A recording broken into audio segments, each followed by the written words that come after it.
রাগের মাথায় আমি আমার সবচেয়ে প্রিয় টিমমেটকে হারিয়ে ফেলেছিলাম। আর জানো সবচেয়ে খারাপ ব্যাপারটা কি ছিল? যাওয়ার আগে সে এমন একটা কথা বলেছিল যেটা আজও আমার মনে আছে। প্রতিটা স্কোয়াডেই একটা না একটা নাম্বার 4 থাকে, যার গেম প্লে খুব একটা ভালো না, সে কোনো প্রো প্লেয়ার না, পাগড়ের মতো কিলও করতে পারে না, কিন্তু তবুও পুরো স্কোয়াডের প্রাণটা যেন সেই হয়।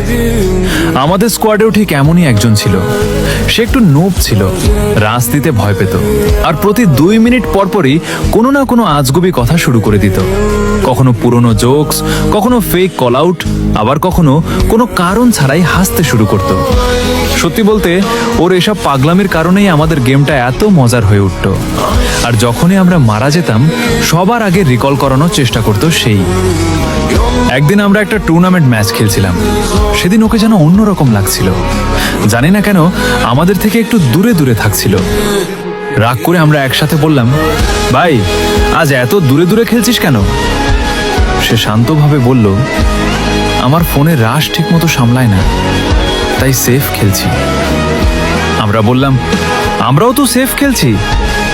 হঠাৎ শত্রুরা চলে এলো, একসাথে আমরা 3 জনই মারা গেলাম।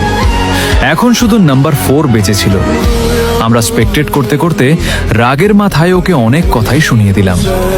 সে কিছুক্ষণ চুপ করে রইল, তারপর শুধু এতটুকুই বলল, তোরা কত বড় প্রো প্লেয়ার সেটা আমি জানি। এরপর সে নিজের উপর একটা মলি ছুড়ে দিল। আমাদের রাগ তখন আরো বেড়ে গেল। লবিতে ফিরে আমরা বললাম, নিজেকে মেরে ফেললি কেন? টপ 10-এ তো যেতে পারতাম, এটা তো বেস্ট অফ সিরিজ ছিল।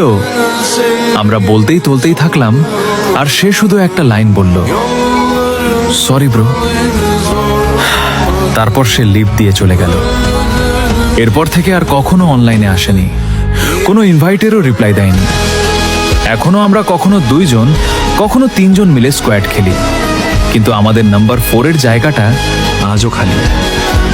আর আজ আমি বুঝি, প্রতিটা স্কোয়াডের শুধু প্রো প্লেয়ার দরকার হয় না, কখনো কখনো নুব গেম প্লেওয়ালা একজন মানুষই পুরো স্কোয়াডটাকে পরিবারের মতো অনুভব করিয়ে দেয়। আর তোমাদের স্কোয়াডেও যদি এমন একজন নাম্বার 4